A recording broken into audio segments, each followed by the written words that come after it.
এই দৃশ্যগুলো দেখার জন্য প্রতিদিন হাজার হাজার মানুষ এই মাওয়ায় পদ্মার পাড়ে ভিড় জমান। তারা এখানে আসেন এবং এইসব নৌকায় চড়েন এবং পদ্মা সেতু দেখেন। টিভিতে দেখে মনে করছিলাম এটা ছোট কথা হবে, এত বড় হবে না। আমি রিয়েলে এসে দেখি এত বড়, আমি লাইফেও ভাবতে পারি নাই। বাংলাদেশ ও সমসাময়িক বিশ্বের সবচেয়ে বড় এই সেতু দেখতে এখন প্রতিদিন ভিড় জমাচ্ছেন হাজার হাজার মানুষ। এত মানুষের ভিড় সামলাতে হিমশিম খাচ্ছে পদ্মার পাড়। সেতুর সব স্প্যান বসানোর পর এখন মুন্সিগঞ্জের মাও থেকে নদীতে ৬ কিলোমিটার শেষে আরেক জেলা শরীয়তপুর গিয়ে পৌঁছেছে পদ্মা সেতু। নদীতে থাকা ৪২টি খুঁটি এবং তার উপরে স্প্যান দেখতে এখন প্রতিদিন নৌকা ট্রলার ভাড়া করে দর্শনার্থীরা সেতু দেখতে যাচ্ছেন। এই ব্রিজ দেখাই, ঘুরে ঘুরে চরমর দেখাই, নদীতে ঘুরাই। কেবল দর্শনার্থীদের সেতু দেখাতে এখন মাওয়া পুরাতন ঘাটের কাছে শত শত নৌকার সারি দেখা যাচ্ছে।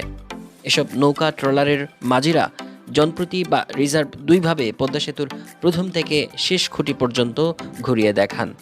20-25 জন উড়ান জানা, এর আগে মানে ছেড়ে দিই 10 জন 8 জন 6 জন এভাবে উড়ে আমরা ছেড়ে দিই। ও মনে করেন 800 700 600 টাকাও জায়গা, যে মনে হয় ওই ঘুরে ঘুরে ওই চর পর্যন্ত ঘুরে ঘুরে স্পিন দেখাই আবার লই আসি। এই পর্যন্ত মনে হয় যাইতে যাইতে আপনার 1 ঘন্টা লাগে। জনপ্রতির 100 টাকা নেই, 50 টাকা দেয়। আবার রিজার্ভ 500 টাকা, 800 টাকা, 1000 টাকা যায়। কাছাকাছি লইয়া যে আপনি ওই স্পিন দেখবেন, পিলার দেখবেন, ওই যে চর আছে চর দেখবেন, এই মনোজন দেখার এই আর কিছু না। ঢাকার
দুটা এক টুকরা ইলিশ মাছ দিয়ে ভাত খেয়ে যাই, অনেকে খেয়ে যেতেছে।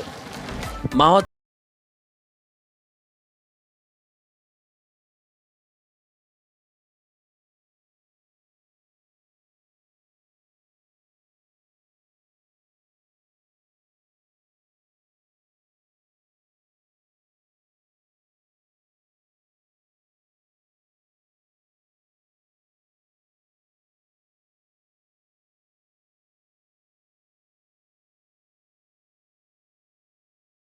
তো কমপ্লিট হয় নাই, তবে আশা করতেছি অনেক উপকার হবে আমাদের। আপনার ঢাকা থেকে সাধারণত দৌলতদিয়া পাটুরিয়া হয়ে যায়, সো এদিক দিয়ে হইলে অনেক ইজি হবে। আমাদের যে জ্যামে বসে থাকা লাগে অনেকক্ষণ, ওইটা আর কি কমে যাবে আর কি। এদিকে গাড়ির যদি আপনার বেশি গাড়ি এদিকে আসে তাহলে ওদিকে প্রেশারও কমবে। সো যদি আমরা ফ্রিতেও পার হই, হোপফুলি মানে জ্যামটা কম পড়বে।